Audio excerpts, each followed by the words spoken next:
মাংস খেতে খেতে আর ভালো লাগে না, তাই আজ এই খাবারটা তৈরি করে অনেকগুলো ভাত খেলাম। এই সবজিটা আমরা সবাই চিনি, বাংলায় বলে ঢেঁড়স, ইংলিশে বলে লেডি ফিঙ্গার। আমি জানি না ইংলিশে নামটা কে দিয়েছে, আমার কাছে খুব অবাক লাগে। যাই হোক, ঢেঁড়সটাগুলোকে আমি কেটে আগে কিন্তু ঢেঁড়স ধুয়ে ঝরা দিয়ে রেখেছি, তারপর আমার পছন্দ মতো আমি টুকরো দিয়ে নিয়েছি। তারপর আমি তেলের মধ্যে ঢেঁড়সগুলো ভেজে নিয়েছি। ভেজে নেওয়ার পর ওই তেলের মধ্যে আমি পেঁয়াজ দিয়েছি। পেঁয়াজ ভেজে নেওয়ার পর আমি অল্প পরিমাণে আদা রসুন দিয়েছি। আদা রসুনগুলো 1 মিনিটের মতো ভেজে এর মধ্যে আমি তরকারির মধ্যে যে ধরনের মশলা দেয়, ঝাল লবণ সবাই আপনাদের স্বাদ অনুযায়ী এখানে কমাতেও পারবেন, বাড়াতেও পারবেন। হলুদ দিয়েছি, লাল মরিচের গুঁড়ো দিয়েছি, টালা জিরে দিয়েছি, ধইনা দিয়েছি। এগুলো দিয়ে আমি বেশ কিছুক্ষণ কষিয়েছি। কষাতে কষাতে যখন উপরে তেলটা ভেসে উঠেছে, তখন আমি এখানে ঢেঁড়সগুলোকে দিয়ে দিয়েছি। দিয়ে আমি মশলার সাথে বেশ কিছুক্ষণ আবার কষিয়ে নিব।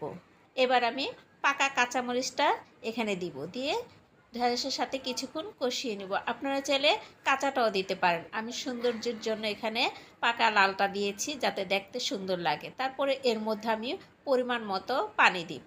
পানিটা আমি খুব বেশি দিব না, মাখো মাখো ঝোল রাখবো, তাই আমি পরিমাণ মতো এখানে পানিটা দিয়েছি। আপনারা কতটুকু ঝোল খাবেন সেই বুঝে এখানে অ্যাড করে নিলে হবে। ঢেঁড়সে বেশি পানি দিলে এটা আঠালো আঠালো ভাব হয়, তাই আমি কম পানি দিয়েছি। যারা পছন্দ করেন তারা দিয়ে নিতে পারেন।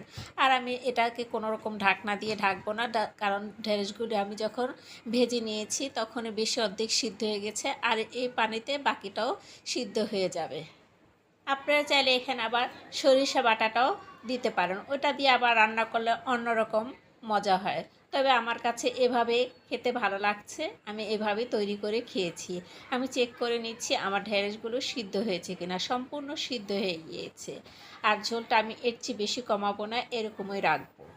আর এভাবে যারা ঢেঁড়স রান্না করে খান তারা তো জানেনই এটা খেতে কতটা মজা হয়।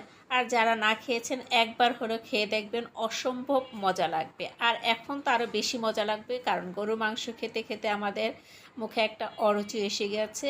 এটা খেলে দেখবেন অনেকটা খেতে ভালো লাগবে। 1 প্লেটের জায়গায় আপনারা 2 প্লেট ভাত খেতে পারবেন। আমার রান্না শেষ না হতে হতে আমি গরম গরম ভাত নিয়েছি, আর চুলার থেকে নামিয়ে সাথে সাথে আমি সেই ভাত দিয়ে খাওয়া শুরু করেছি।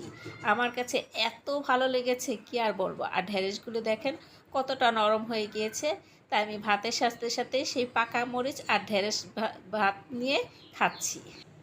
কি মজা যে খেতে লাগছে, কি আর বলবো আপনাদের কাছে। মাঝে মাঝে আমি মরিচ কামড় দিচ্ছি, ঝাল লাগছে, সেতে সেই মজা।